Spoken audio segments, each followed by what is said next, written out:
संतानहीनता एक ऐसी पीड़ा जो दिखती नहीं पर भीतर से तोड़ देती है।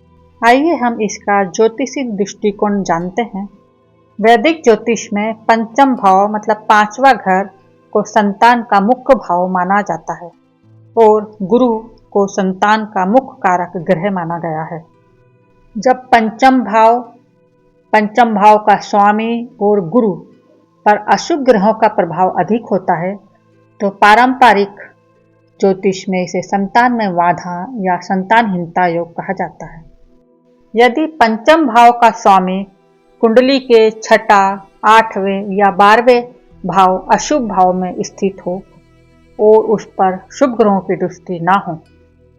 पंचम भाव का स्वामी यदि अपनी नीच राशि में हो या सूर्य के बहुत निकट आकर अस्त हो गया हो। पंचम भाव में राहु, केतु, शनि या मंगल जैसे क्रूर पाप ग्रह बैठे हों और उन पर किसी शुभ ग्रह जैसे बृहस्पति या शुक्र की दृष्टि ना पड़ रही हो। संतान कारक गुरु की स्थिति, गुरु का पीड़ित होना, गुरु ग्रह छठवें, 8वें, 12वें भाव में कमजोर होकर स्थित हो।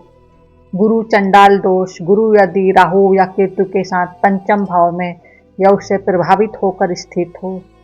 कुछ मान्यताओं के अनुसार यदि कारक ग्रह गुरु अकेला ही पंचम भाव में बैठा हो तो भी संतान प्राप्ति में देरी या बाधा देखी जाती है। प्रमुख ज्योतिषीय दोष हैं। एक है पितृदोष।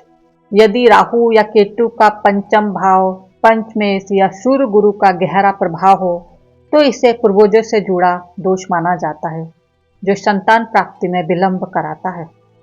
दूसरा है सर्प दोष।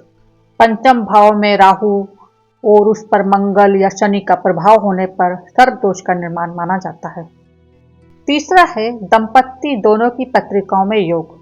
ज्योतिष में यह माना जाता है कि जब पति और पत्नी दोनों की कुंडलियों में पंचम भाव पीड़ित हो तभी संतान प्राप्ति में गंभीर बाधा आती है।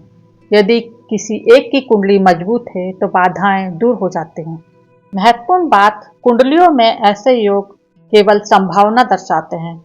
ग्रहों की महादशा, अंतर्दशा और शुभ ग्रहों की दृष्टि से इन प्रभावों में कमी आ जाती है। आधुनिक समय में ज्योतिषी उपायों के साथ साथ मेडिकल परामर्श और उपचार को सबसे प्राथमिक और प्रभावी मार्ग माना जाता है।